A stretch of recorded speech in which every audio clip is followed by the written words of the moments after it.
St. Raymond's and St. Mary's, I welcome you to the final session of our second year of the Catholic Faith Explained. And I thank those of you who have been coming to these and putting up with me.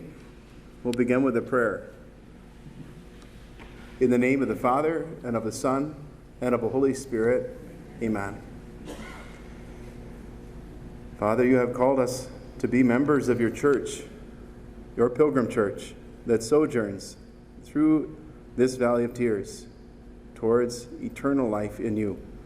Please help us to remember that we are but pilgrims on this earth. And please give us the patience and the perseverance that we need to persevere to the end in your love. We ask this through Christ our Lord. Amen. In the name of the Father, and of the Son, and of the Holy Spirit. Amen. Well, this talk is rather different from all the rest. Instead of so much featuring a particular place that I visited, trying to step back and look at all of life as a pilgrimage. Although there will be three particular experiences from my own life that help form this talk. And the first of those, almost 9 years ago now, I had the privilege in Peru of hiking a good portion of the Incan Trail for 4 days. A very famous place to hike, ending in Machu Picchu, as you can see. And actually 3 trips to Peru in my life, praise God. The first, when I was a year ordained in 2004, accompanying Father Hirsch, now Monsignor Hirsch, who's now running our orphanage in Peru. Well, he led a group of young people on a mission trip there and asked me to help him. And then over the course of the trip said, okay, Father, now you're leading the next one.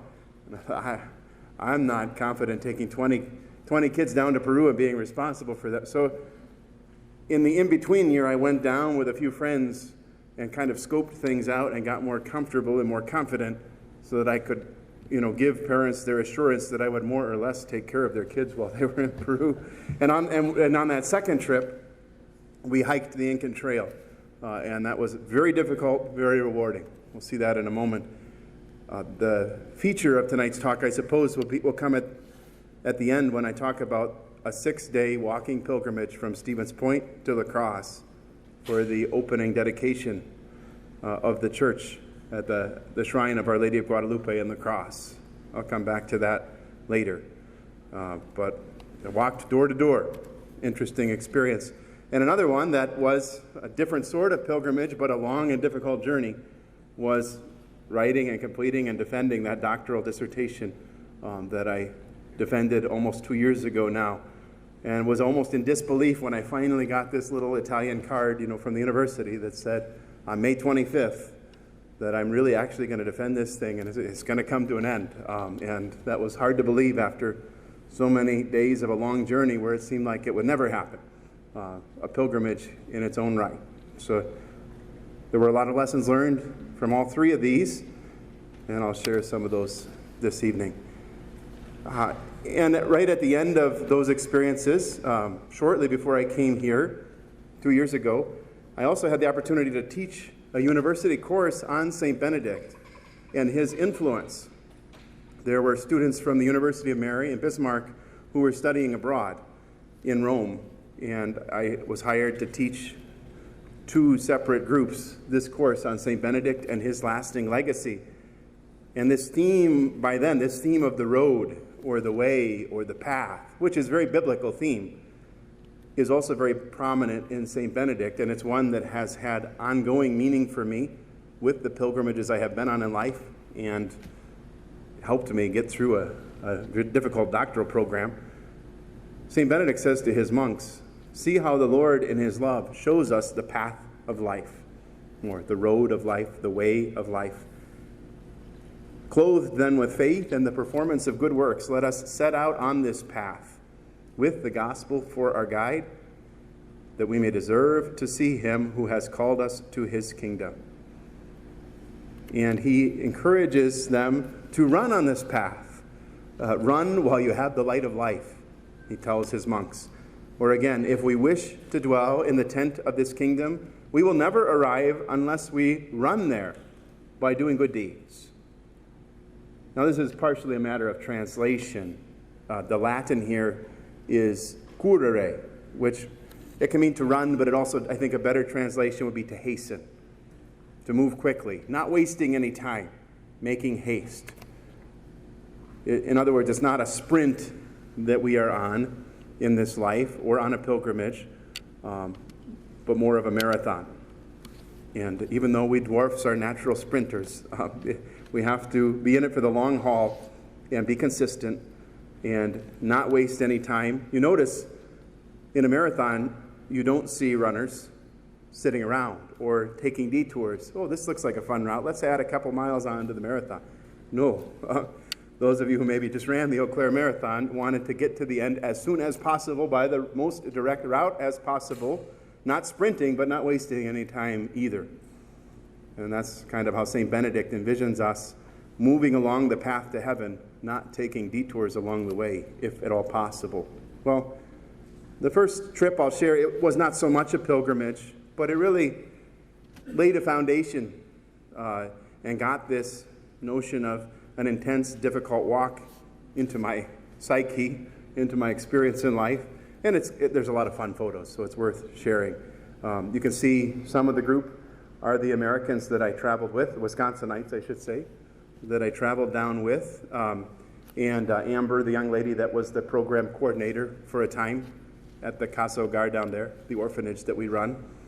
And then about 4 people from France. Because you can't hike the Incan Trail without going with a tour company. You can't just go in there on your own. And so they lumped us together with this group from France. They were very interesting people to get to know along the way. And here you see us at the end overlooking Machu Picchu, that lost city that was found. Very beautiful, beautiful location, if you ever have the chance to go there. Fascinating. Actually only 28 miles, I believe, as the crow flies, as they say. 28 miles distance that we hiked in 4 days, but one of the hardest things I've ever done in my life, physically, because, well, most of it is 2 miles high and higher. So you're at a very high elevation and lots of significant ups and downs, rugged granite steps. Fascinating as well, because in that short 28 miles that feels so long, you start virtually in a desert, as you can see, with cactuses everywhere. And at the end, as you saw, in Machu Picchu, it's almost on the verge of a jungle. So you pass through so many different ecosystems, so many different climates along the way as you walk. I've never experienced anything like that in my life. Someone told me that Peru has over 85% of the world's climates, all in one country. All kinds of different regions that have very different weather patterns. Even just on day one, a few hours into the trip, you can see things greening up a bit and looking less like a desert and a little more vegetation there.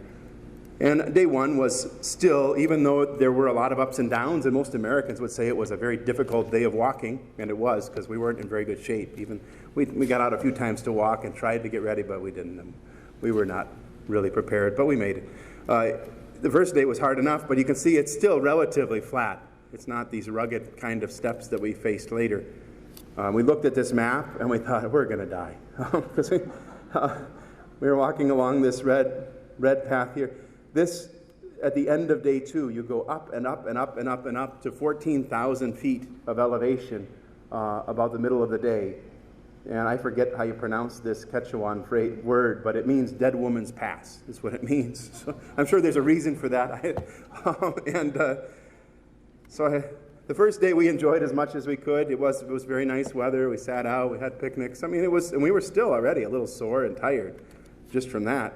But overall in good spirits. And beautiful scenery along the way. Ruined cities, old Incan ruins. Fascinating to check in on those. I had to take a picture of this because in the middle of nowhere, up in the Andes Mountains, you have this little shop selling water, and it says here, "We accept Visa or MasterCard." So I bought some water. I mean, keeping well hydrated is probably the single most important thing if you make a long walk, and I was careful to do that, but I did not use my credit card to buy the water. So, these guys were amazing. They were called usually the porters. They carried the tents and the food. So the tour company had us carry our own packs and whatever stuff we brought. And then these guys carried everything else in their packs. They are like 100 pounds, but just wiry and really strong and huge lung capacity, and zoomed up and down those mountains seemingly effortlessly with 50 pounds on their back. So they've got half their body weight that they're carrying, no problem. We'd finally catch up to them. They'd be standing around smoking a cigarette. We joked that they must have had a tunnel that they just kind of zoomed through, and then they'd wait and lounge around all day and pretend like they were working hard when we got up there. But no, they were impressive, very impressive.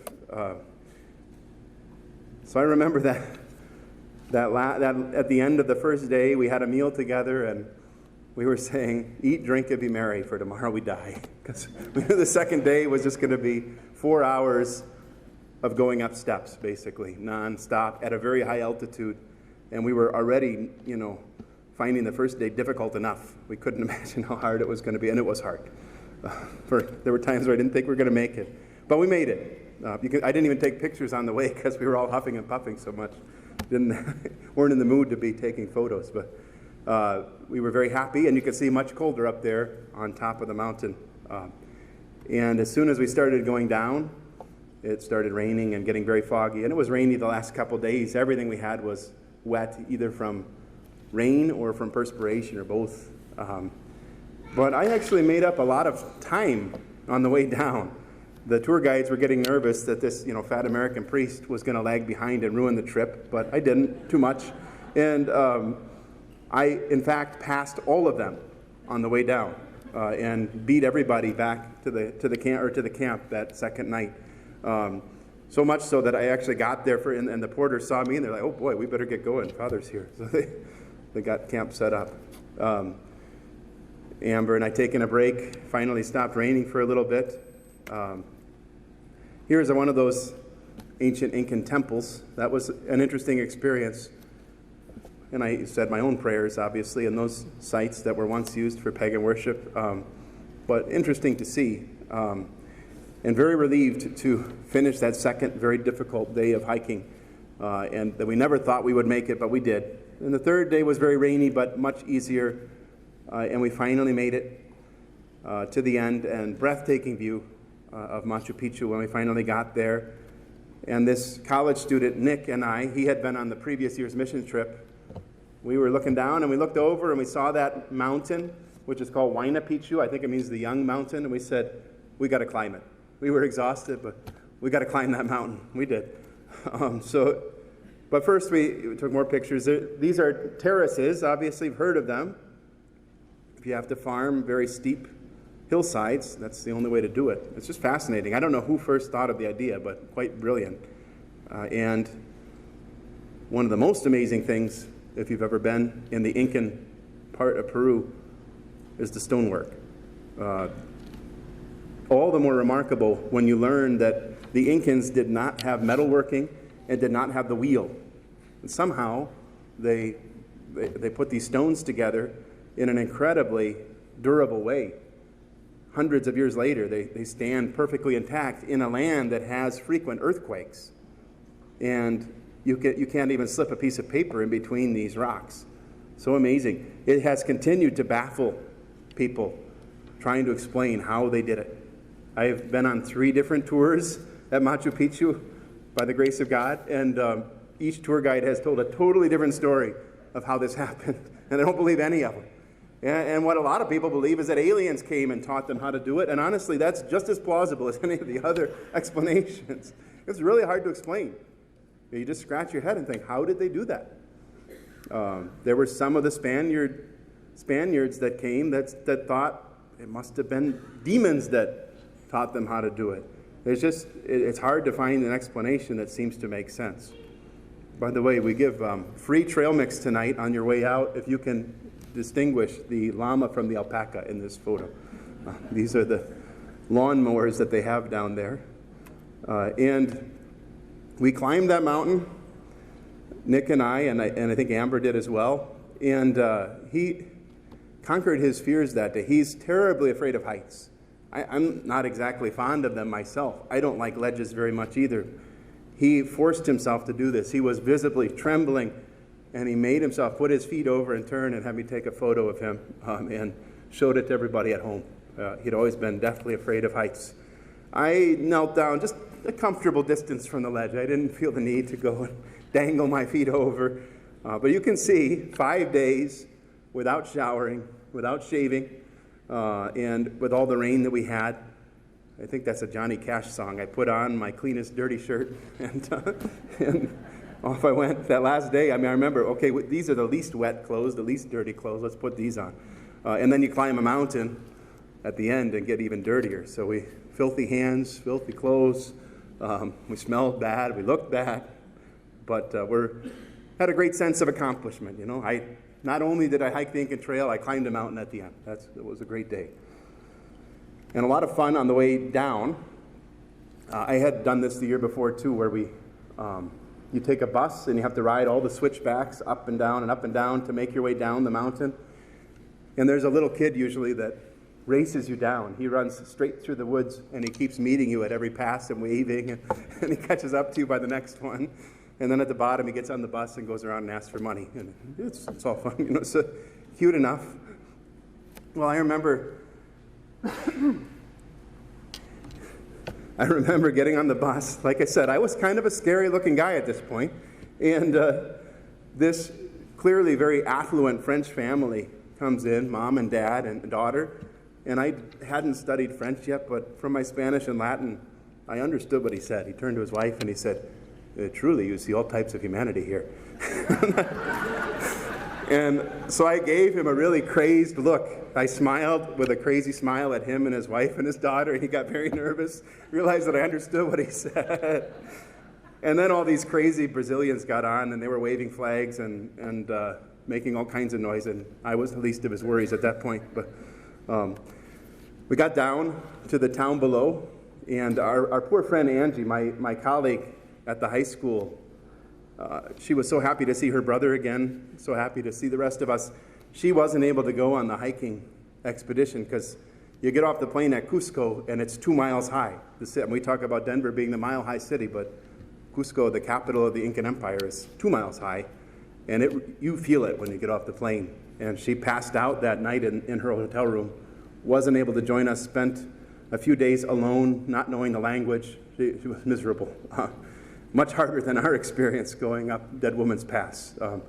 So very happy to see us at the end, and we were all happy to share stories and be done with this journey. I had to throw a picture of this menu in. I managed to get a copy of this and take it with me. This was in the early days of online translators, and why you don't want to use them or rely on them. This so funny. Those of you who know a little Spanish, so the touristic menu, it is. That's how they translated that.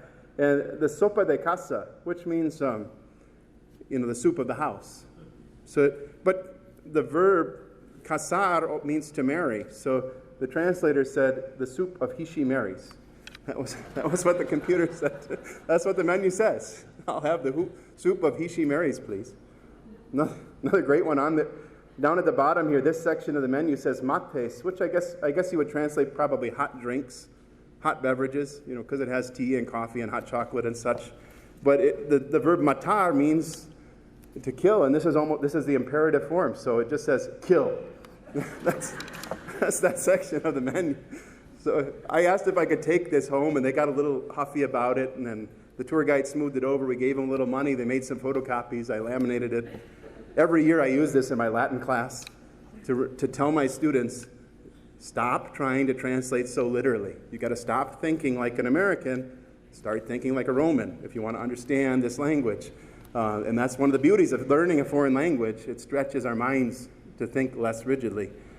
The funny menu. It gave me many hours of free laughter. Of course, one of the great delicacies of the Incans, famous Peruvian cuisine, is guinea pig. So we had to try that while we were there. Sorry if I offended any of you PETA people out there, but they don't skimp. They give you the whole guinea pig. I think they got it out, but other than that, it's all there for you to behold. We didn't eat it all, but we ate what we could, and it pretty much tastes like chicken, just like everything else.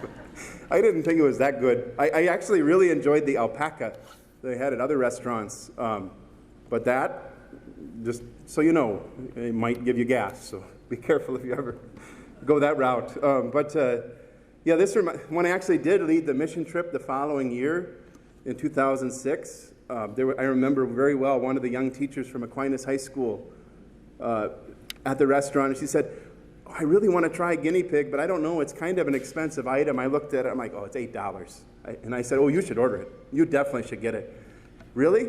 Okay." I said, "Don't worry, I'll pay for it." Well, I knew exactly what she was getting into. And the waiter comes in with this tray carrying this roast guinea pig, and in stereo, these 12 high school girls scream at the top of their lungs. Oh, that was fun, but please don't report me to child services. Anyway, yes, pictures don't capture smells, thankfully, because we all crammed into this Volkswagen van at the end to get back to Cusco, and we all smelled bad. Some worse than others. As I said, there was this French group, this one guy in the middle, nicest guy in the world. We all enjoyed his company, did not believe in deodorant. And so about midway through the trip, he had already earned the nickname of Pepe. And yeah, there was a long van ride back, but we survived. So moving on to more serious things, the doctoral thesis. I will come back to the pilgrimage to the shrine at the end. I made the pilgrimage to the shrine of Our Lady of Guadalupe 1 month before I went to Rome. So that was a great background experience that gave me a lot of encouragement during the darkest days of the doctoral thesis, which itself was a pilgrimage. And having gone through a hard pilgrimage, it was much easier with that background. But I want to end with that, so I'll continue at this point. And it was a long journey. I don't know exactly, I didn't keep track, but looking back, I figure somewhere between 2,000 and 3,000 hours between the research and the writing. It's a lot of work, not to mention all the classes that led up to that, but hundreds of books and articles using search engines, which makes it a lot easier to do a thesis today than it used to be, but those kick up hundreds of results in the Fathers of the Church, and then sifting through those passages, often in other languages, which takes a lot of concentration and hard work, tires you out. And then the writing itself, I didn't have to write that many pages, but that is what it came in at, for over 470. There were more than that, I think I've mentioned before, and I had to cut out over 50 pages in the middle part, and that was painful itself because you spent so many hours and you don't want to let them go, but you have to. Always feeling this temptation, not always, but often, feeling this temptation to be overwhelmed. As long as you simply looked at what was in front of you, the immediate task, the immediate text you're reading, the page you're writing, or the section you're writing, and tried not to get too caught up in the whole, it was fine, but always you're thinking of the whole project, and it just crushes you to think of the whole thing all at once. Constant feeling that you'll never finish. And so I just more and more developed this devotion to St. Joseph. He got me through. The work was dedicated to him at the end, because without his prayers it just wouldn't have happened. He always had this trust in God, this faith in God, not knowing how things were going to turn out, not knowing when the journey was going to end, but that was okay. He trusted God's plan. He was open to God's plan, even when the plan had to change before his eyes. Constant trust and faith and courage and prudence and temperance, all these virtues that were needed, at least to the extent I could have them, to get through the dissertation, he modeled. And I felt in Rome like he was a father to me, guiding me through this, helping me to be a better man. This statue, by the way, was in our courtyard. I mentioned it in my bulletin column this last week. I remember very well that's where I got the phone call from Bishop Callahan and ran out of the dining hall and stood underneath the statue of St. Joseph as he told me where to go to set me here on the present assignment. And 2 years later, here I am. So the research portion of doing a thesis, where you're reading and sifting through materials and trying to find relevant information and put it all together, the best analogy I can use is like an archaeologist. Indiana Jones makes it look so flashy and exciting all the time, but it really isn't. I've never been an archaeologist, but Obviously, it's largely boring, tedious, tiring, not exciting, very hard work.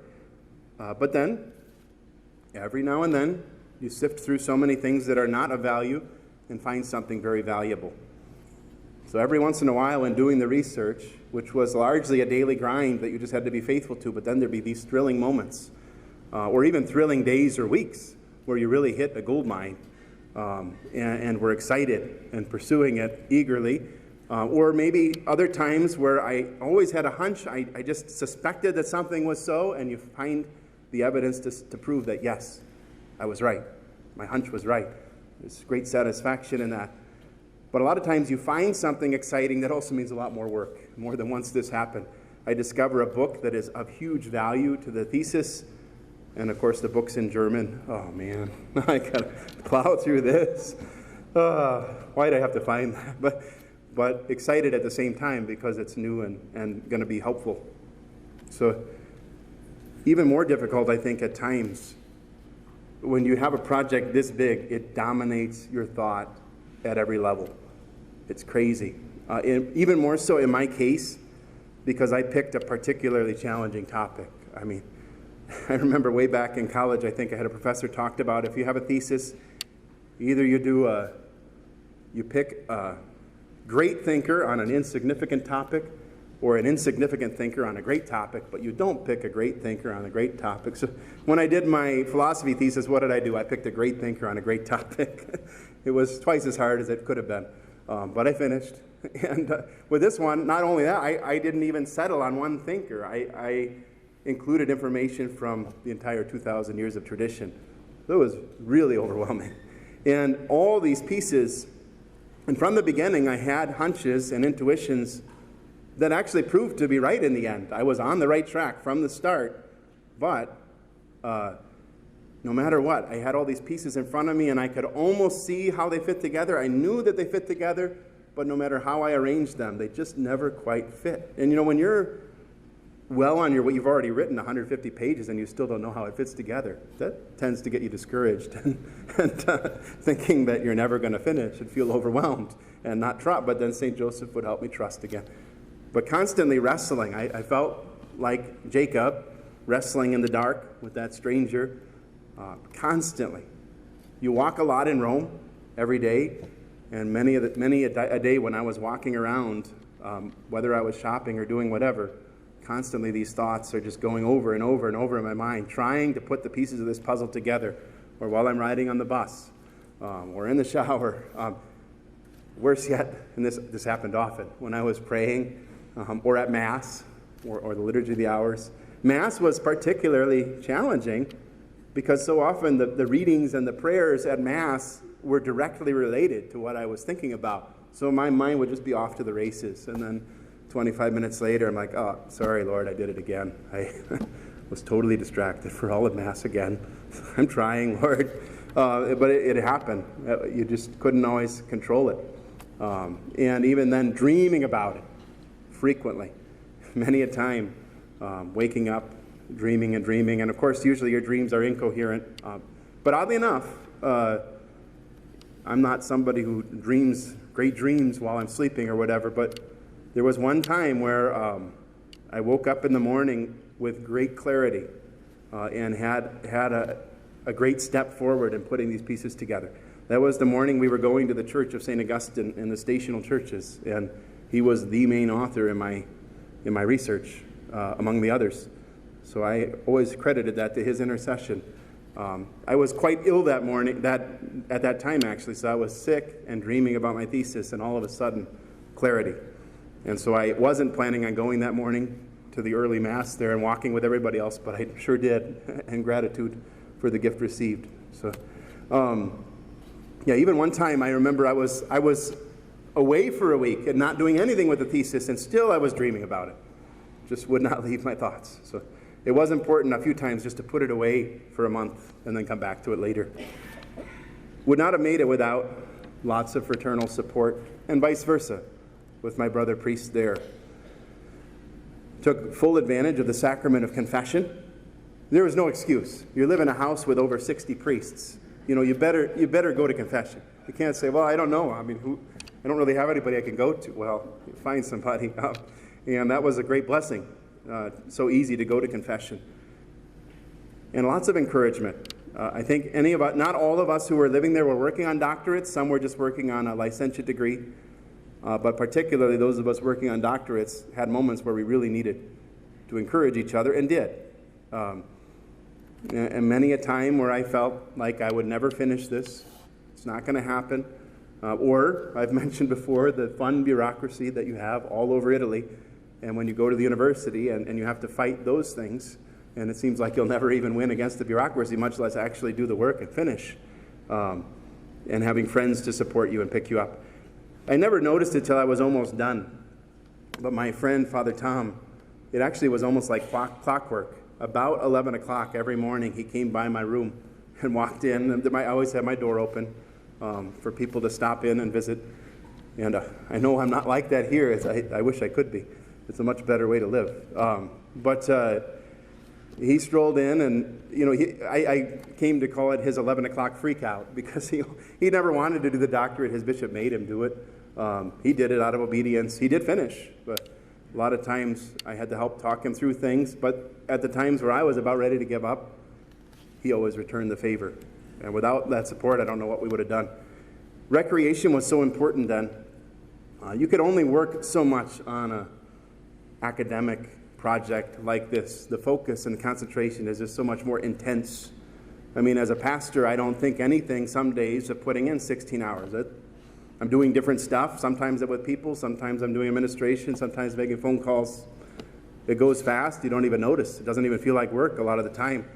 But when you're doing academic work, particularly in another language, 6 hours is about a good day's work. And to get your mind off of it now and then and do other things together with friends was very helpful. And we didn't want to go in Rome. Go around in Rome and go out to eat all the time, because I wanted to save up money to be able to travel as I did. And it's very expensive to go out. So in-house, what a lot of us did, together watched a lot of TVs, not a lot, but some TV series. So at the time, 24 was winding up. Well, now Jack is back, I guess. It just reopened that. But the last couple of seasons were going. We had about 25 guys every week that would go in the TV room and watch the latest episode together. What was another one? We Lost. There was a group of us that watched the entire 6 seasons of Lost, and were very upset at the end. It was good until then. And then, or The Office on a lighter, more comic, notes. Those were good ways to think of something else. In my room, a group of us discovered that we enjoyed playing long board games together. Some of the other guys in the house thought that was odd, and they started calling my room the nerdery. Well, good for them, but every one of us who played board games in the nerdery finished. We had a 100% success rate. Unfortunately, this happens. Bishops send a priest to Rome to finish a doctorate, and he comes back empty-handed, several $1,000s, and several years later, it's hard. It's you're disconnected from pastoral ministry, and it is overwhelming. And not everybody manages. I felt like I barely managed. So we found a way of spending time together that really kept us connected, and was a wonderful help on the journey. So some metaphors that I find helpful that explain what a doctorate is like. I found myself often comparing it to a glacier, which is very big and very slow. So that it just kept getting bigger and bigger and bigger, and you watch it and it doesn't feel like it's moving. It doesn't seem like it's moving, but it's moving. And I just was in touch with Father Justin Kazuski. Those of you who remember him from Chippewa Falls, he's working on his doctorate in Rome now, and he just was saying how he feels like it's going so slowly. Tried to encourage him. Yes, it does feel that way, but as long as it's moving, it will get there. And baseball, I found to be a really good analogy. Now that we started another season, and the Brewers are actually doing good, but don't worry, they'll probably crush our hopes just like they do every year. Anyway, the baseball season is long. It's 162 games, grueling, tiring. It has its moments where it's really exciting and thrilling, but oftentimes very dull. I mean, there's not many people that enjoy watching all 162 games. Some people do, but Most people don't. There's even the players themselves have entire weeks where they really aren't enjoying it very much. They're just kind of grinding it out. Some are very excited almost every day. Other players are just going through the motions and making a career out of it. Various levels of eagerness, and similar with those of us who are working on our theses. Definitely, I had slumps and I had hot streaks, just like any hitter in baseball. I had entire weeks, like 3-4 week stretches, where I was really in a funk and struggling to keep at it. Always did, make sure I got something done, but it's definitely more productive sometime than others. Definitely times where everything was coming together and you'd crank out 50 pages in a week. That's just was the nature of the work. But the only way to have the hot streaks was to keep at it. Like baseball, every once in a while, even the best baseball teams have a day where you just say, okay, guys, let's just forget about today. Come back tomorrow. Try again. And there were days like that with the thesis. Only one day, actually, I can think of where I came into the morning fully intending a full day's work and did not get a single minute done. My brother emailed me this video game as a birthday present, and I played it all day. But that's not a problem anymore. But other than that, there were days where I was in a little more of a funk and was a little discouraged. But I always thought, you know what? If I at least get an hour or two in, it's not a total loss. And just keep, and this was a lesson I learned from the pilgrimage that I'll talk about in a moment, that you want to keep taking steps towards the goal. And every step you take is one step closer. And even if you have a day where you only work for a couple hours, that's 2 hours closer to the goal. So I kept chipping away and making sure I put in time, even if it was less than stellar. And that really helped in the long run. Just like in baseball, it's more and more important these days. They talk about team chemistry in any sport. It's almost more important than talent. Teams, even sometimes the more talented teams are underachieving, and teams that only have an average amount of talent are doing quite well because they have good team support, team chemistry. They build each other up. That definitely was the case there as well, working on the doctorate. And the lesson I learned from baseball, watching baseball, throughout my life, you got to just show up and play. You might be in a slump. You might not be enjoying it at the moment, but day in and day out, if you keep showing up and keep doing it, sooner or later, it'll start working again. And you just got to keep at it. And that perseverance worked. And it was a pilgrimage, like I said. Having that deeply ingrained in my consciousness helped so much to see this as a long journey. And if I keep moving towards the goal, which seems so far away, and I'm so tired, but I will get there. So now to talk about that pilgrimage that was so life-changing for me. The shrine of Our Lady Guadalupe was dedicated on July 31st, 2008, almost 6 years ago. And I walked there from my home, my former home at Stevens Point, to be there for that dedication Mass, and arrived that morning. And life-changing experience in so many ways. So many people ask me, why are you doing this? My family, lots of family members asked this, various friends asked this, reporters were asking me this, news reporters, and it wasn't an easy question to give an answer to. It's hard to explain to people why you do a pilgrimage like this, even though it's a very, very Christian thing to do. In fact, in my own, for myself even, I discovered, I thought I knew why I was doing this, but over the journey, my own answer to this question changed and deepened and was transformed why I was doing it. And it became a much more profound reason or reasons at the end than were there at the beginning. The obvious explanation of why a pilgrimage, we look back at our Christian history, this has been a major part of our heritage.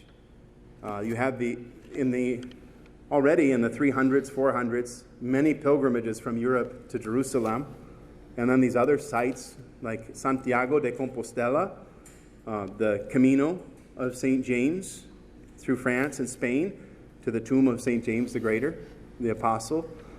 There's a fun movie about that what is it called? The Way, I think. I mean, there's some parts in it that are objectionable because of cremation issues and other things, but because he scatters the remains of his loved one, which the church does not allow. But then there's, it's really true to life. The Camino in Spain has all sorts of people, Christian, non-Christian, who for different reasons make the journey. Interesting characters, interesting movie. Canterbury, of course, going back much further, that was a famous pilgrimage site in the Middle Ages. And Chaucer wrote his Canterbury Tales based on those pilgrimages. Mont Saint-Michel, I've shown pictures of before in Normandy. That beautiful monastery was, for a long time, a pilgrimage site. There's a great book, if you're interested in this theme of pilgrimage, a little harder, challenging read. Hilaire Belloc was a contemporary of G.K. Chesterton, another one of those great English Catholic authors of the early 20th century. And he wrote, he took a pilgrimage and walked from France to Rome at one point in his life and wrote this very clever book about pilgrimage, very entertaining. I had read it in the year leading up to my pilgrimage and was thinking about it often. And actually, this was not my idea. I'll give a little background for how this came to pass, that I decided to walk from Stevens Point to La Crosse. My good friend Dan, going way back to my sophomore year of college, I did 2 years of undergrad at St. Thomas in the Twin Cities. I was in college seminary, and then the bishop had me go out to Washington, D.C. But in that last semester, I became good friends with him and a few others, and over the last almost 20 years have maintained those friendships. And even though I was in Washington, D.C. and Ohio for 7 more years of seminary, continued to keep up those friendships. And then as a young priest, I went every 6 weeks to the Twin Cities for spiritual direction. And when I'd meet with my spiritual director, I would stay at my friend Dan's house usually. And we'd hang out often, in his backyard or up in his attic or whatever. And he and I and maybe a couple other friends he always used to smoke his cigarettes. And sometimes my friends and I would smoke a pipe. We'd sorry if I'm scandalizing people, but would solve all the world's problems over beer and tobacco. That's a great pastime of some men. And a lot of great conversations over the years, sharing things we've learned from the books we've read. And Dan, a huge fan of Chesterton and Belloc. Well, he got the idea in the year leading up to the shrine dedication. He said, you know what, we should walk. He said, we should walk from the St. Paul Cathedral down the river to the cross. So we put this together. I'm a planner, so I said, yeah, we could make this work. So I spent a good week or so piecing together this 9-day pilgrimage. And we were going to start with Mass at the St. Paul Cathedral, and we were going to walk down the Mississippi and make our way to the shrine in time for the dedication. Had it all organized. Also involved in our planning, we were definitely planning to make a few other key stops along the way. Hobbit lovers that we are. What is the saying from Lord of the Rings? Shortcuts make long delays, but inns make even longer ones. We definitely wanted to make sure we stopped now and then for a point on the way, and he could stop and smoke his cigarettes. So we said, we're going to go down the Wisconsin side, because at that time, there was a smoking ban in Minnesota, but not in Wisconsin. That way, but so our motives, quite honestly, quite humbly, we were definitely excited about the shrine and wanting to make a pilgrimage of devotion to Our Lady of Guadalupe, but we had more selfish motives as well mixed in there. This did not work according to plan. This so often happens. The great Scottish poet Robert Burns tells us about that. The best laid schemes of mice and men. Gang off the gla. Here's the original version of that poem. And my poor friend Dan, in the days leading up to our departure, developed bursitis in his foot and was in great pain, and even more pain emotionally. It meant because he so wanted to do this pilgrimage, and he realized it just was not going to happen. And with tears almost in his eyes, he called and said, I'm just not going to be able to do it. So the trip was off, and And I thought, boy, I don't know. I could go up to St. Paul and go myself. But and again, with my mixed motivations here, like, well, what are people going to think of me? They'll say, why are you going from St. Paul? You're not even from St. Paul. But then the idea came, well, why not just change completely? Walk out your front door, go from Stevens Point to La Crosse. And that's a shorter journey, only 120 miles. So I had more time. I thought I have 3 days then. I'll call and cancel all these arrangements, and I have 3 days to rearrange the trip, and I did. And in the new plan, which was God's plan for this pilgrimage, day one wound up being the feast of St. James the Apostle. I thought that was kind of neat the way that worked out. Left on his feast day. So many pilgrims go to his shrine in Spain. And 20 miles a day, more or less. The first 2 days were almost exactly 20 miles.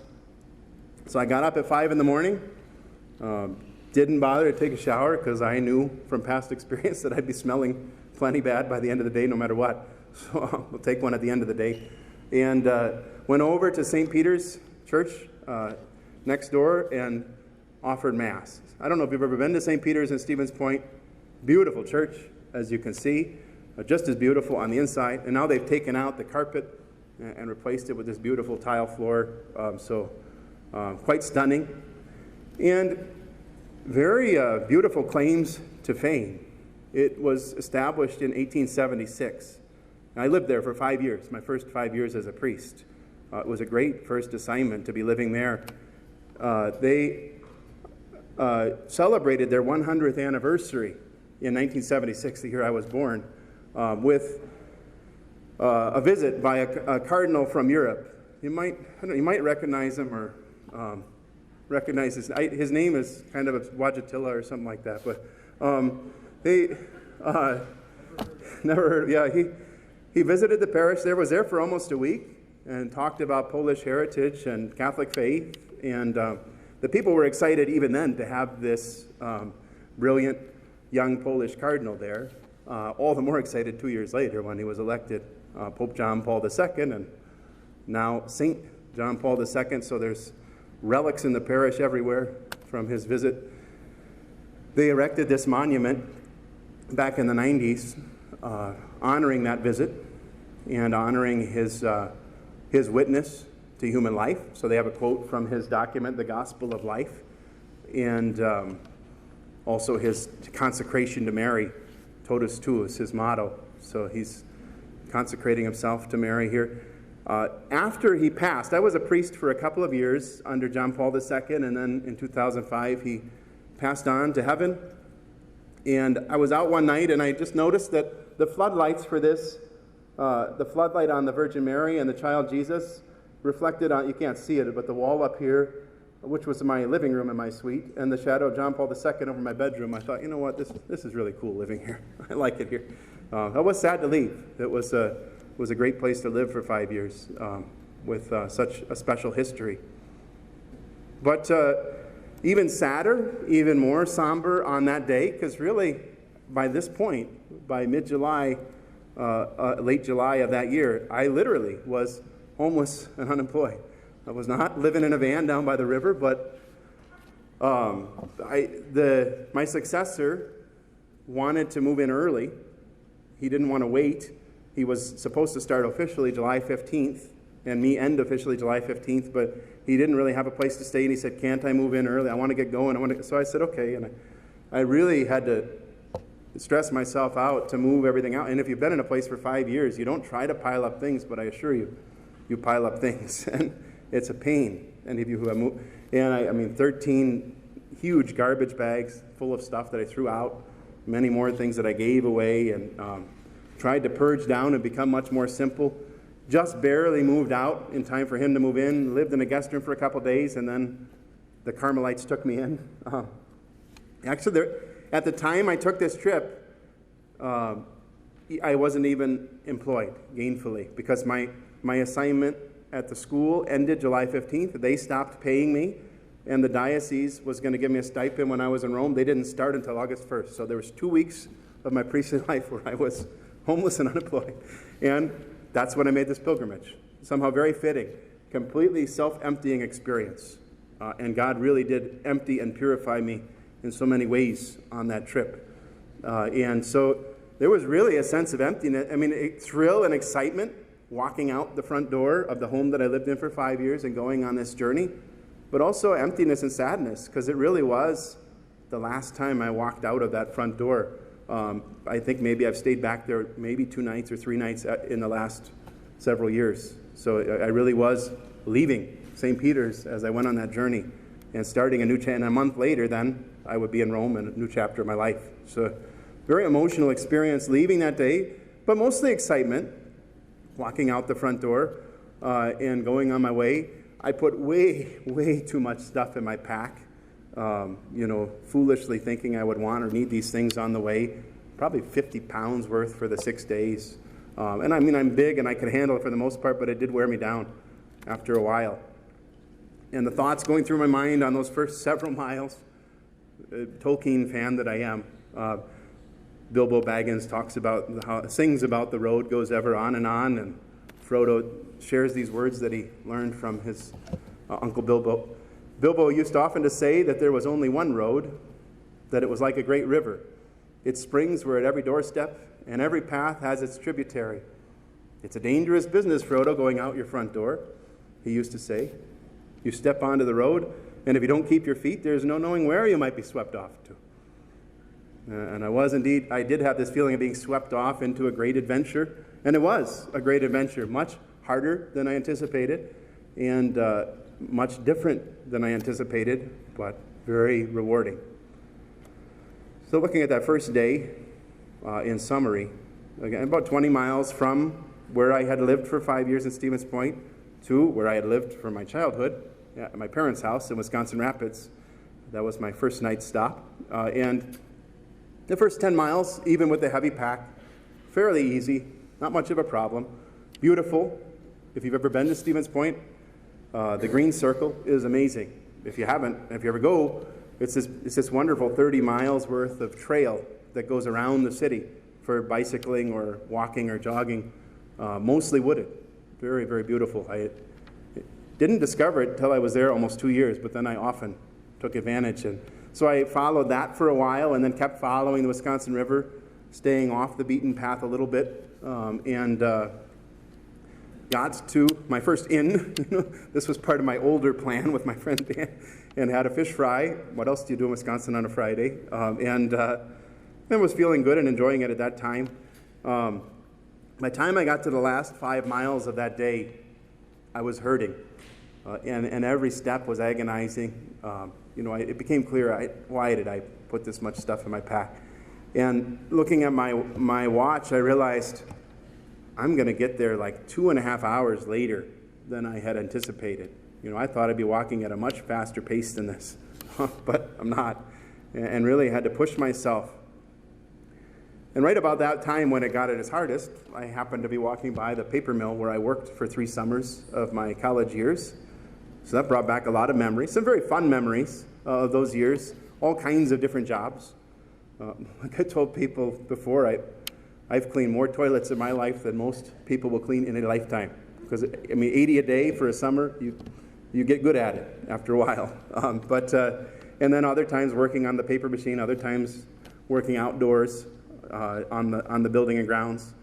A lot of fun work, a lot of challenging work, some really nasty work, hot work. So I found myself asking myself, which one would I rather be doing right now, continuing this agonizing walk, or being under the dryer hoods in there, under the dryer hoods are where the paper goes up and down over these rollers and it tries to get all the moisture off. It's not exaggerating, about 140 degrees under there. So you have to go in now and then and clean up a spill. It's hot, especially with all the safety equipment. And I wasn't sure whether I would rather take an hour to go do that job or continue the last 3 miles down the road. And right then is when the reporter from La Crosse called, and I was not in any kind of mood to do a news interview just then, but I had to. So this was one of the unexpected things about the trip. I think all told, I wound up doing 3 TV interviews and 4 print interviews over the course of this 6 days. And I generally don't like talking to the media.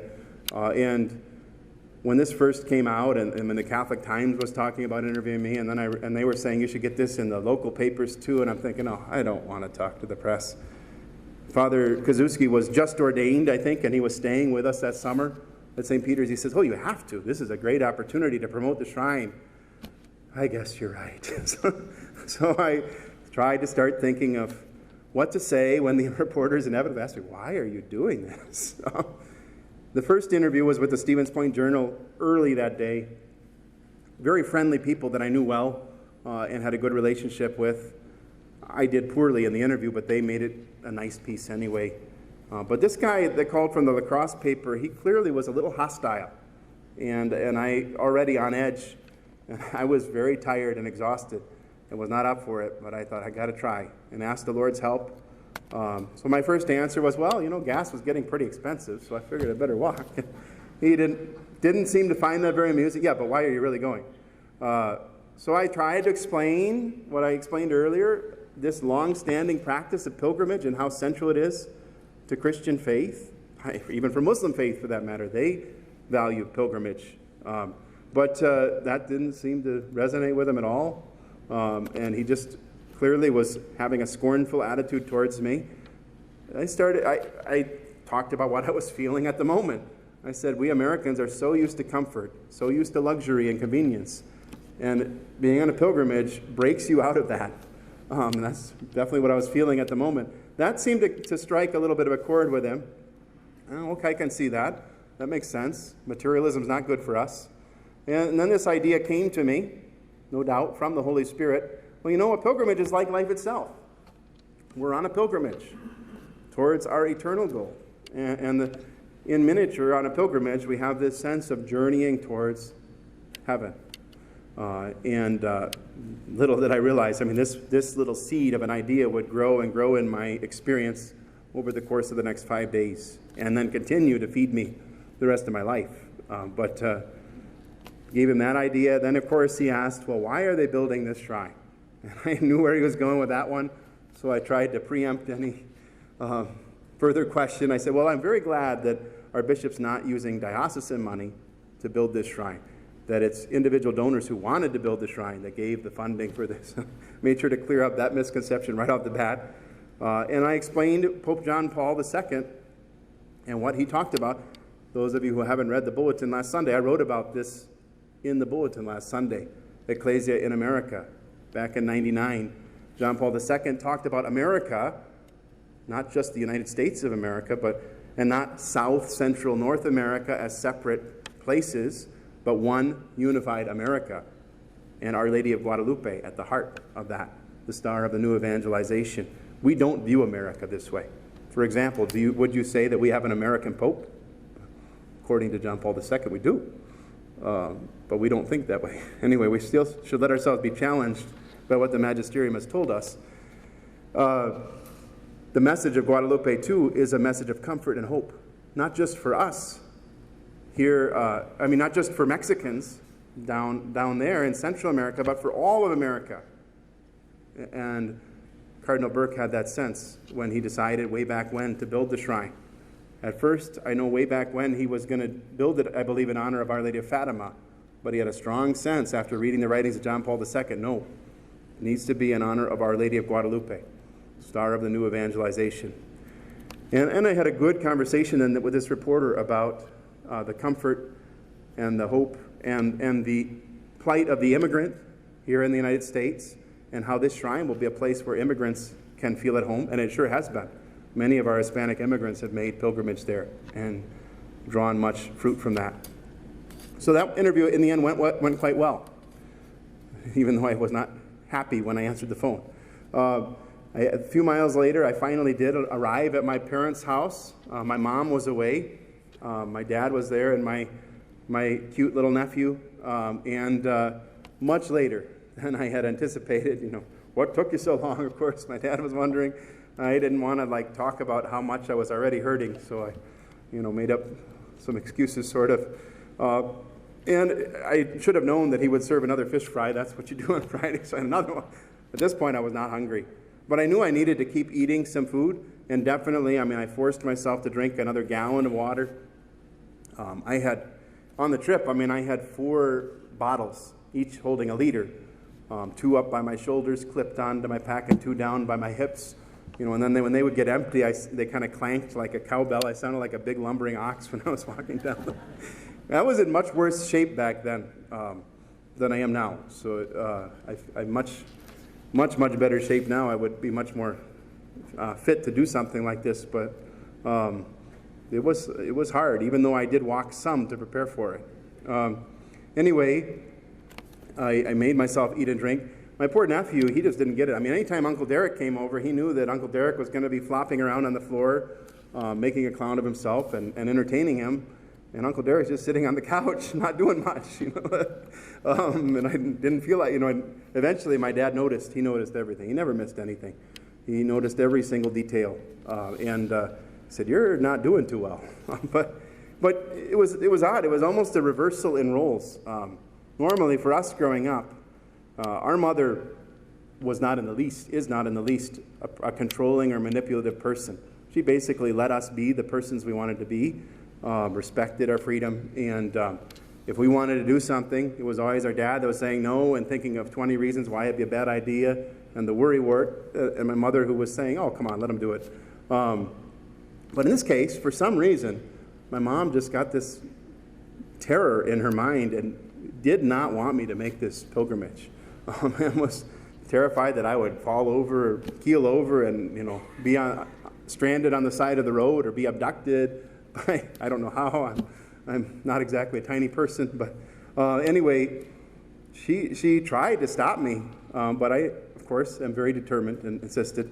And my dad actually, I mean, he asked me that night too about 10 aggressive questions about water and first aid kit and cell phone and where you stay, and he was satisfied and thought it was great. And he's the non-practicing Lutheran, but he thought it was a great idea.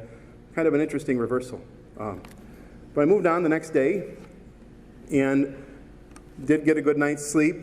Woke up though very sore, very stiff, and thinking, oh boy, 20 more miles today. But I knew from way back in high school playing football, if you're really sore, the best way to be unsore is to go out and do the same thing over again, and that is totally true. So, just about 5 blocks down the road, I felt just fine and was going along happily again. And the morning and early afternoon were quite pleasant.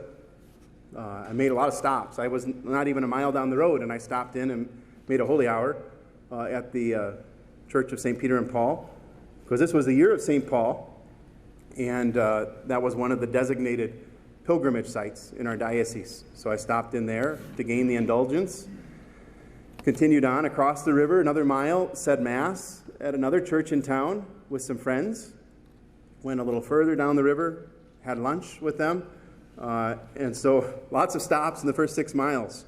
You think, why would you do that? And then journey 14 miles almost nonstop. Well, then you get into the swamp, basically. There's cranberry marshes and swampland and not many places to stop. So that wound up being quite challenging that second evening, actually. The mosquitoes were terrible for a good stretch of the road there, and I started running out of water. I mean, I had full water bottles, and even when my mom came by, stopped, found me, and she brought some water, and I had that.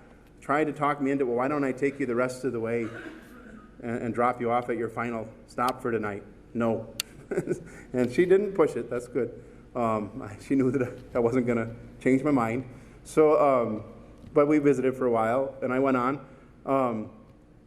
Now, this is where I changed over the course of the trip. In hindsight, what I should have done when I was starting to get a little dehydrated and when I ran out of water or was getting close to out of water is when I find, there were not many houses, but there were a few. Go up to the door, knock on the door, and say, hey, can I have some water? I mean, most of us, though, we have a certain amount of vanity and pride, and, you look kind of scary when you're wearing a straw hat and your big backpack and you're all sweaty, and you walk up to somebody's door, and most of us are shy about doing that. And I was, but as you'll see later in the trip, not an issue. Very humble about and very unabashed about asking for help. So I was slightly dehydrated that evening when I got to Babcock, Wisconsin, that beautiful big town, and went into a restaurant there called the Frost Watch, which, because it's cranberry country, and in the fall they have to make sure that they don't freeze out.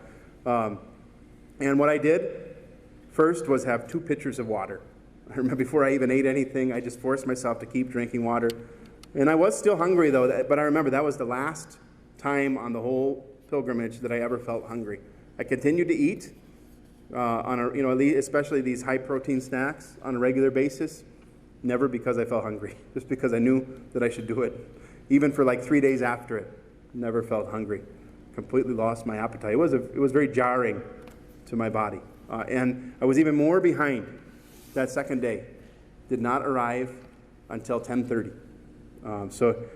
Here back in the early planning stages, I'm thinking I'll get into the campsite about 5 or 6 o'clock, have a campfire, sit around, enjoy myself, and I had even packed a little chair to sit on, stupid and foolish. But this is how we are in life. We have all our own schemes and ideas and plans that really have nothing to do with what we're really about. And I learned, but I was getting a little dismayed and discouraged at this point, thinking, this is not going to work. I got to get up really early, because tomorrow I'm walking 24 miles, and I'll have to start even earlier. How am I going to do this? So I started rethinking things, and what is worse, I get to the campsite, and all of a sudden realize I can't find my cell phone. I think, oh no. So I must have left it back at the restaurant, which is a mile behind me. Now, a mile isn't terrible, but if you just walked 20 miles and you have 24 miles the next day, the thought of walking back a mile and then a mile back is not enticing. So I remembered Belloc's book, A Path to Rome. He promised himself that he would make use of no wheeled thing. That was his vow. But he wound up breaking that vow a few times, if you ever read the book. And I thought, well, I'll be using a wheeled thing, but I'll wind up right back. Well, I'm not actually taking any miles off of the trip. I'll still be walking every mile myself. I'll just be getting help to go get my phone and back. So I go up to the camp director and explain my situation. I'm sure he hears it every day. I'm on this long walking pilgrimage, and I think I left my phone. Can you please drive me over there to get it? He did. So this was a real turning point in the trip, where I, after that, never hesitated to ask anybody for help as I needed it. And of course I get to the restaurant and it's not there, and then I realize I fumble around in my backpack and I had put it in my pack, and there it was. So I felt a little foolish, but not really. I mean, I had just finished teaching high school for 5 years. After a while, teaching high school students, you get pretty thick-skinned, and you don't worry so much about what other people think of you. And when you just walk 40 miles and you look like you just walked 40 miles, you don't worry too much about what people think of you anymore. Kind of get all that stripped away from you, all the vanity and pride we have. So, but as I had this conversation with the director, one of the other campers overheard, oh, I couldn't help but overhear, you're a priest? He wanted to come talk to, and this time it's like 11:30. I want to get to bed, and I want to get started early. This is one of the hardest things about being a priest. You are a priest forever. I mean, you are always, always, always a priest. And there are times when you're ready just to check out and say, okay, I'm done being a priest for a few seconds. I just want to be alone now.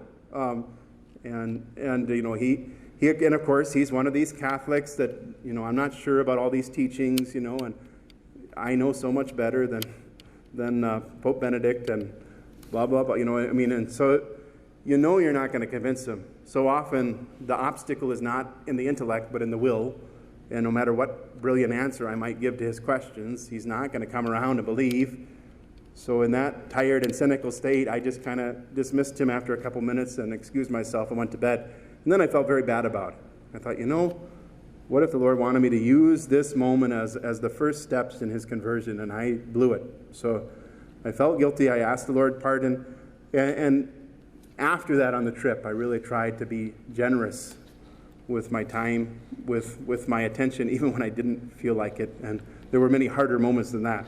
So I hopefully learned from that. Now I probably have forgotten that lesson many times over in my life and made the same mistake many times over. But I didn't sleep well that night. I had a brand new sleeping bag and went to set it up, and the zipper broke first use. I got my money back later, but it didn't do me much good that night. And I really could have used the sleep. It was loud and noisy in the campsite, and just didn't sleep well. Got up really early anyway, and I was thinking, boy, oh boy, I gotta change the plan here, because my plan was to camp out again the next day, and I would have to walk 24 miles to get to Warren's, to the next campsite, and I thought, boy, I'll be getting in there even later. This is just not going to be good. So I made phone calls and got it rearranged so that I got a motel room in Tomah.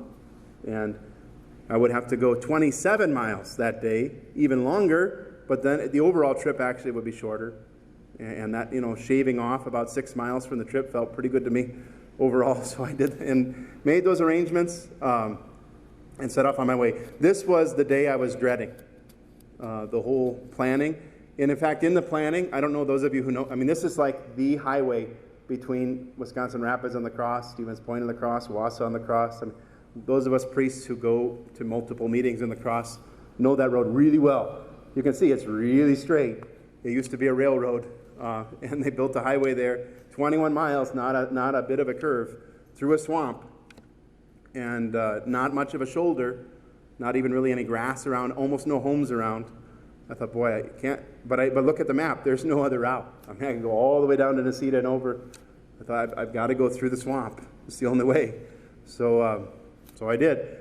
So that morning, even though it was Sunday, I didn't like this, but I had to have Mass in my tent, Sunday Mass, because there was no church around. There used to be one in Babcock. It had closed long ago. So that's where I had Sunday Mass that day, and forced myself to eat, though I was not hungry. The water was very sulfury, very nasty, but I drank what I knew I needed to drink and loaded up my bottles with the unpleasant water, because I knew there was not going to be much water along the way this time. And thankfully, I had a lot of help that day. So one of these news teams from La Crosse wanted to come and interview me on the road. I said, I'll do it, but you got to bring me water. So they did. They brought me water and had a nice interview. And by this time, I was quite open to this idea, and it all went very well. A few miles down the road, my aunt and uncle, who were visiting from Virginia, stopped by, and I hopped in their car, sat in the air conditioning. It just so happened these were the hottest days that summer. Each day was about 90. Not too bad, but hot. Sat and cooled down. They brought me more water. And the only oasis along the way is Mather, if you've ever driven through. It ain't much. It's got a lumber mill, which was closed on Sunday. And I was pondering whether I could find some water on the outside of that lumber mill. But there were a couple homes, and I did finally what like I said, what I should have done. I walked into somebody's yard. They were outside. I said, hey, can I have some water? And they gave me water. And nobody ever turned me down when I asked for hospitality on the trip. And it was nasty tasting water, but I knew I needed it. And still, it was running out towards the end. There's not much on that road. However, I was surprised at how pleasant most of it was. It was, the shoulder was wider than I figured it would be. I never was very unnerved by cars passing by. After 4 years in Rome, I'm never unnerved by cars passing by now. But there's all this, in a car, it's a very boring drive. It's so straight, and there's nothing to look at, so to speak. But when you're walking, you hear all the birds chirping, and you see all these beautiful flowers, wildflowers around, and you see deer hopping around in the swamp, and just a whole different experience. And it was very pleasant. There was a nice breeze that day, so there were no mosquitoes. I thought I was going to be in the Midgewater marshes, and eaten alive, but was not the case. But however, it wound up towards the end being a very miserable day. How to put this? Well, it dragged on first of all, just because it was so straight. So you were looking for some sense that you were making progress, and there really were almost no landmarks. So all of a sudden, you'd see a sign way in the distance, a little green sign, Mather unincorporated, or something like that. There are not many signs on that, and you got so excited, but you had to walk another 40 minutes before you could see what was on the sign. And sometimes it turned out it wasn't a sign. It was just some leaves that looked like a sign. So that day came in such handy when I was doing my dissertation. There's so many times when you're on a long journey like that where you feel like you're making no progress, but you are. It just doesn't feel like it. Doesn't seem like. We want signs in life. We want to be able to see that we're getting somewhere, but sometimes we don't. We don't get to see that. We just have to trust and know that what we're doing is what we're supposed to be doing, and if we keep doing it, it'll work. That's where St. Joseph is such a good intercessor in that regard. Life is much like the experiences I had that day. Every day of this trip, I prayed all 20 mysteries of the Rosary. Those came alive, having lots of time to pray them, particularly, of course, the sorrowful mysteries, feeling Jesus' agony just a little bit as you're walking along, brings that alive a little more. The one that always was leaping out at me was the Visitation.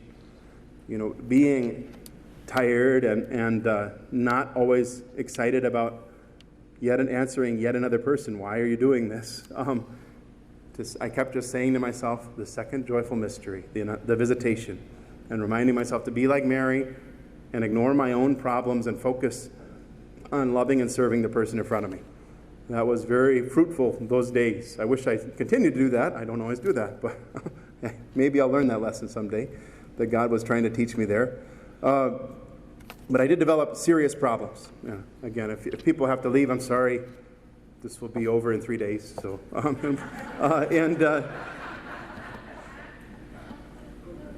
I don't want to get graphic or unpleasant, but I never was a marathon runner. Maybe if I had been, I would have known this or talked to marathon runners. But chafing is an issue to be aware of. I was very good about getting good hiking boots and keeping well hydrated and watching for my feet and all these other problems. But I always was one of those people, you see these bikers or these runners in spandex and you think, look at the guy in spandex. That's funny. I realize there's a reason why they wear that. It protects your body from chafing. My thighs had some serious issues there by the end of that third day. I didn't realize how bad it was, but I could feel a difference in my body, and I knew that this was not just fatigue. Something was wrong. So I wound up deciding I've got to call my sister and call in the cavalry. And she and her husband came and picked me up. And I had to ask them to bring me the last 6 miles. I just could not make it. That was a hard decision for me to make. That was what my mom was worried that I wouldn't do, but I did. I recognized this is not going to work. So that's the honest truth. I actually did not walk the whole way. I got help for 6 miles. So the truth is out there. I realized at the end of the day how ironic this was. I started at the very end of this long, straight road. It's 21 miles without a curve. I started on the one end at the campsite. I wound up calling my sister towards the other end, and when she met me, it was exactly at the curve. So I made it through the swamp, and then I felt dead. And so she drove me into Tomah, past what now is a big frack mine there. That's a new controversy.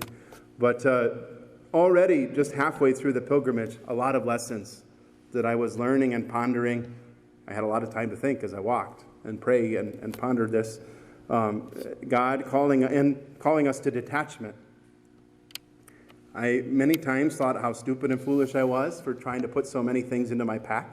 I forgot to tell you, but on that day, so when my aunt and uncle came and I sat in their vehicle with them, they're like, oh, so you won't need your camping equipment anymore then, because you have homes the rest of the way and a hotel tonight. I said, that's right.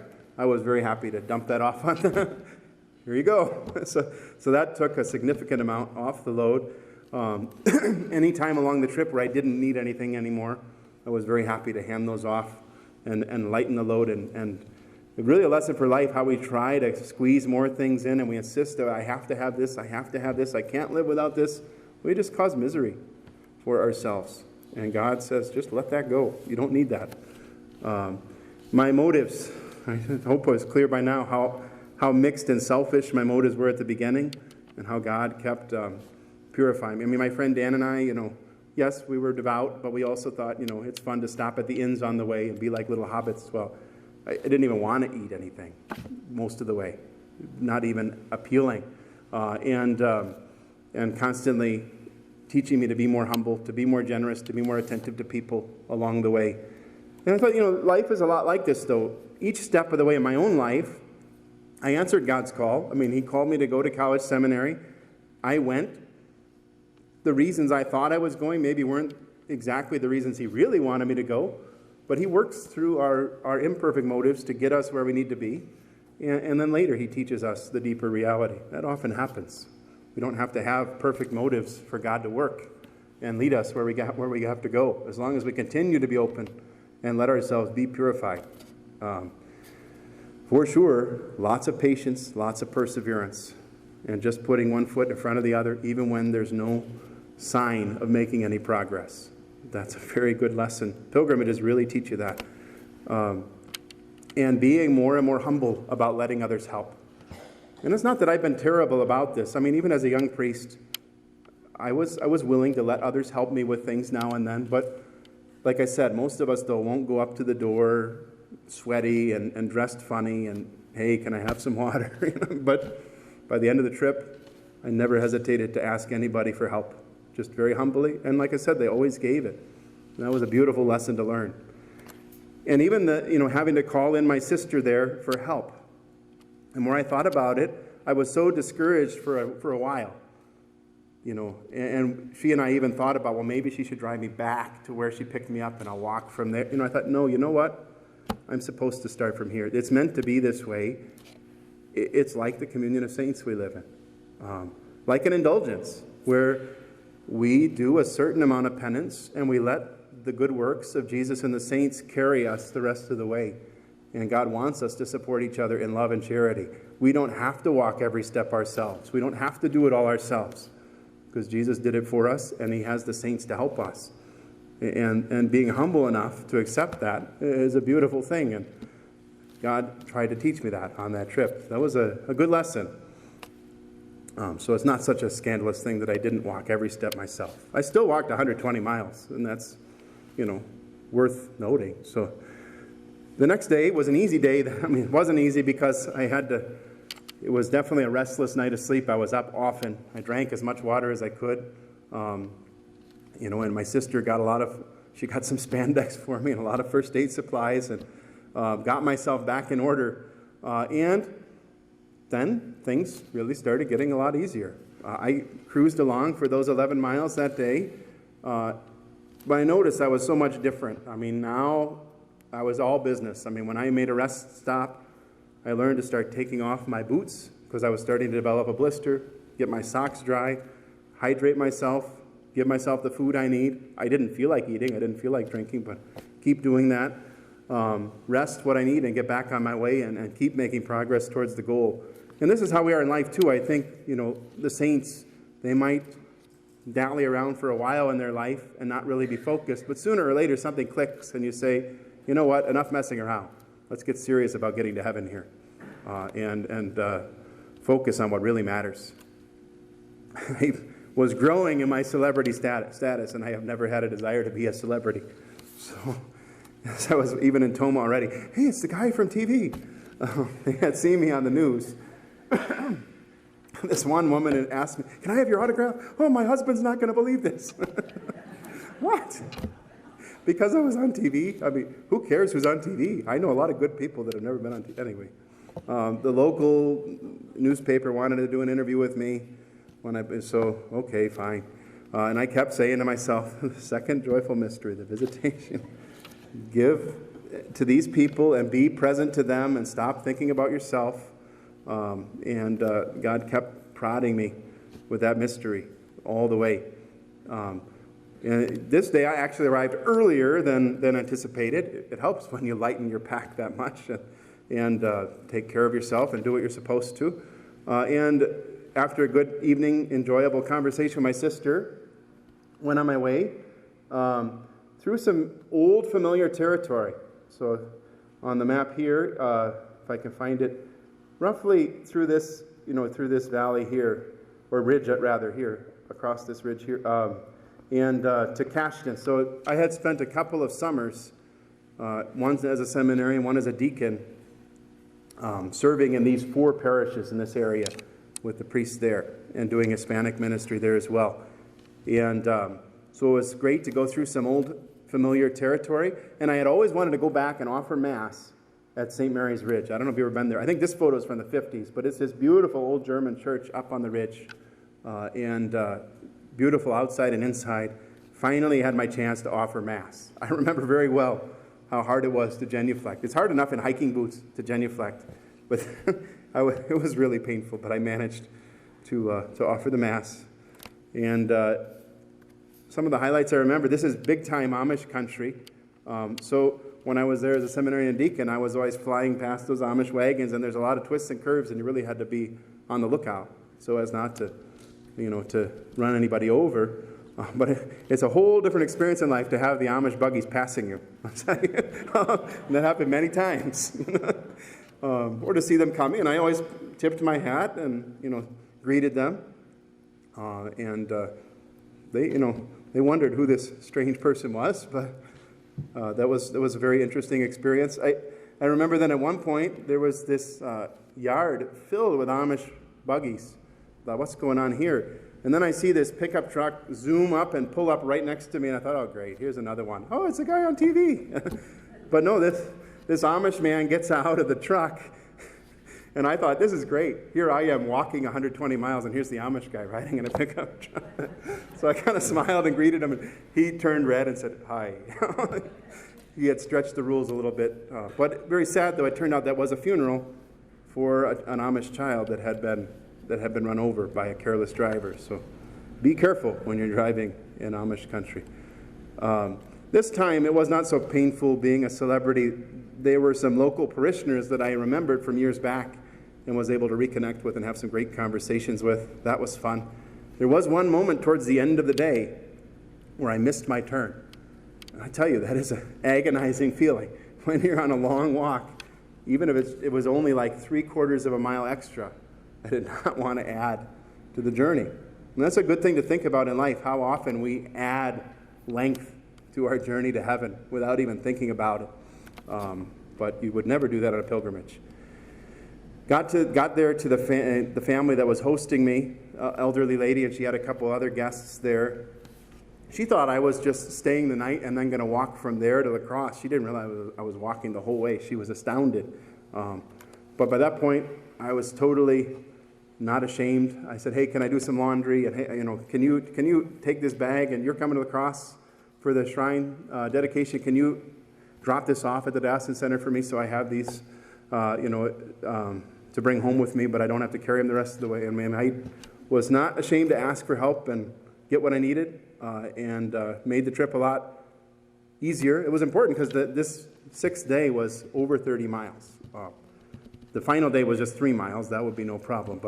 But I had to walk all the way, mostly across the ridge. So you have St. Mary's Ridge in the east, St. Joseph Ridge in the west, and Middle Ridge in the middle. But kind of beautiful the way those were named years ago. And I took, though, a big shortcut instead of going over Middle Ridge, down through this valley and across. And that was fascinating. More on that in a moment. So I was amazed. I thought, boy, 30 miles, I'm going to be really hurting. And it was the hottest day of the summer. But actually, I had, at this point, my water weighed more than my pack, and it was easy. And I had lost 10 pounds myself by that point. I was zooming along. Just the last couple miles were hard. I'll explain why that was the case. Still no desire to eat, but I kept eating because I knew I needed to. This shortcut was so fascinating. There were the people that I encountered. It was clear to me many of them never go more than a few miles from home in their life. And these hidden houses tucked in the valley, just little treasures. Very friendly, and I didn't hesitate to ask if I needed water. Some of them offered food. These people, I loved the way their homes were built into the hillside. It was obvious, no air conditioning, and they didn't need it because they had shade trees and they were using the terrain around them, and very much in harmony with their natural surroundings, unlike the rest of us. So often we build these cities that are gigantic parking lots and these buildings that are heat magnets, and then we just keep cranking up the air conditioning and forcing comfort on ourselves. By contrast, these people are so simple, and this really was driven home to me because I had just purged my possessions, packed up my things, got evicted from my home, and was not yet in my new home, and realized how stupid I was for putting so many things into my pack, and had simplified along the way, and meeting these people and realizing, yeah, life can be so much more simple. What came to my mind as I was walking through that valley was this great poem by Wordsworth. I won't read the whole thing, but the world is too much with us, late and soon. Getting and spending, we lay waste our powers. Little we see in nature that is ours. We have given our hearts away, a sordid boon. Great statement, still very accurate against our consumerism and materialism that we get enslaved by today. More lessons as I was pondering. And actually, in the month of August, then I made my retreat for the year. So I was continuing to ponder these things from this pilgrimage. I had yet another missed turn, not too much of a detour, but again, painful experience when you're on a long journey. And as I was on my retreat reading St. John of the Cross, it really spoke to me about detachment and how easily we get attached to things we think we need and how foolish it is to insist on having them. And we're just burdening ourselves with things we don't need. And a couple memories from my childhood kept coming back. Way back when I was very young, my family had a wood-burning stove, and we used to go out and gather wood for the winter.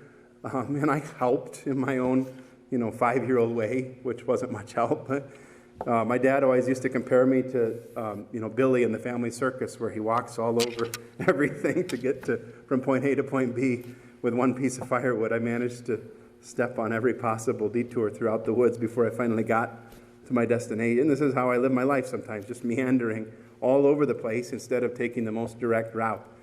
I can think of a moment where I really grew up in my childhood. My mom had told me to take a piece of garbage out to the trash.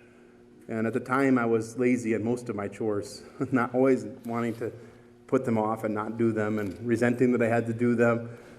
So instead of going out and putting it in the trash and being done 10 seconds later, I went all around the backyard to try to find a place to hide this so I wouldn't have to take it to the trash.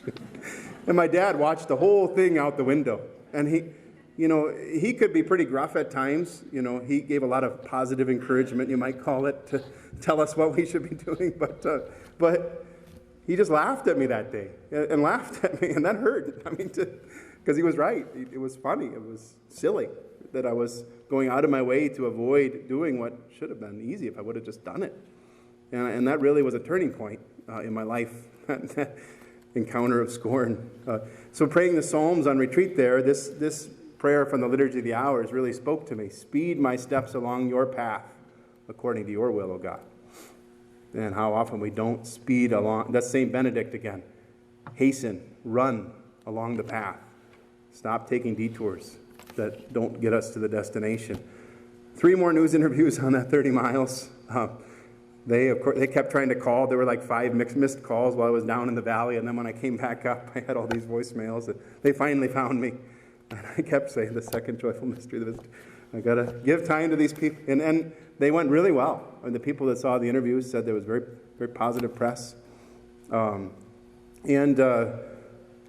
easy. It was hot, but I was going up on top of the ridge, a good breeze, very beautiful view, and I was just sailing along for the first 28 miles, and then you make the descent into the cross, into the coulee there, and I swear the temperature went up 10 degrees and the humidity just clobbered me. It was amazing, the difference, just over the course of a half mile, and all of a sudden I felt like I couldn't go on, and I had to force the last 2 miles. It was so hard, and even harder.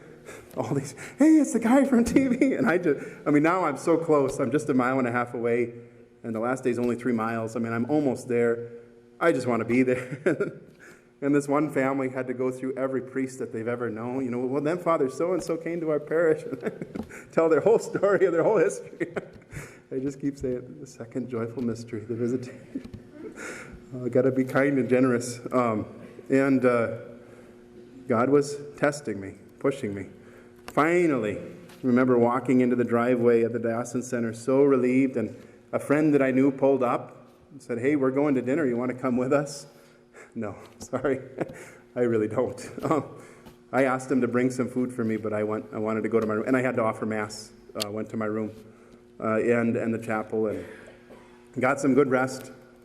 And finally, just walking the 3 miles to the shrine. So I had our seminarian who was staying with us drop off my clerics. So I was at least that smart not to carry those the whole way. And picked those up and put them on. No pack, just my alb, and walked. It was drizzling rain. That was the only rain on the trip, thankfully. And of course, I was sweaty by the time I got there, but otherwise, an easy day. And the hard part was so many people trying to give me a ride the rest of the way. And I mean, I had taken a ride from my sister because I needed to, but there was no way at the end, especially this one bishop, God bless him. I don't know where he was from, but he was in a limo, and he told his driver, don't take no for an answer. Make him get in here and get this right. And, well, he had to take no for an answer. Stubborn Polak, I guess. Anyway, there was no way that I was going to pull up in a limo. Hey, I made it, guys. I still had that much vanity and pride that I just couldn't do that. So I walked, made it, and there were a lot of people who had seen the TV interviews and wanted to meet this priest who walked the whole way. And I'm thinking, I didn't walk the whole way. I walked almost the whole way with a little help from my sister. But I realized, all those news interviews, they really built up a lot of people. So good thing I wasn't selfish and pushed myself. And I could see how this was not even on my radar screen when I made this pilgrimage, the idea of building up good, positive press for the shrine and of encouraging the other pilgrims to the shrine. What didn't even enter my mind, but that was part of God's plan. And he made that happen. So that was beautiful. Of course, a big part of pilgrimage is making a good confession. I had plenty of selfishness to confess and did that and had a very good confession before the Mass there. And it looked like it was going to rain and spoil the day, but then all of a sudden the sun came out. Beautiful day. And we all walked up the hill to the dedication. Some of the people complain, why do we have to walk up this hill? And I'm like, walk up a hill. Come on. Anyway, the Mass was beautiful. 4.5 hours. On a more comic note, my favorite moment in the Mass was when they put the relics in. And poor Duncan Stroik, the architect, he was standing there like an altar boy, real pious, so, thankful for this beautiful church that God had helped him build. And this foreman comes in with plops the relics in the altar, and he has a trowel and concrete cement, and he cements it. He's chomping on gum the whole time. I think the EWTN cameras quickly went to the side altars and started showing some of the beautiful things at the shrine. And he kind of says, "Yep, it's done." Anyway, Duncan Stroik was mortified. The rest of us were snickering at that. But on a serious note, it was so heavenly, other than that comic moment. And these were the thoughts I wrote when I reflected on this trip a few months after the fact. And I'll close with this. I apologize for being so long, but it's the last one. The dedication itself was about 4.5 hours long. I have never been at any dedication of a church, much less one this beautiful. I had nowhere special to go that day and no car to do it with. I was homeless and unemployed after all. So I just stood back and took in all the beautiful singing and the moving rituals. It would have been a perfect time to die. It seems God still has other plans for me, however, and so I will continue along the road, hopefully with many lessons having been learned. He continues to show me the extra things that I have stuffed into my pack that are superfluous and only weighing me down. He continues to reveal to me missed turns and wrong turns to help me not to have to make the journey more difficult than it needs to be. He continues to send many people to help me along the way and teaches me to be gracious and humble in accepting their help. He continues to send other people to me to be strengthened, aided, and inspired, and calls me to show generosity in being a shepherd to them. He continues to fix my eyes in hope on the one true goal of this common pilgrimage we all share as a human race. May he speed all of our steps along his path and lead us safely to that holy site of all holy sites. Amen. Thank you so much, everybody. It's been a good journey.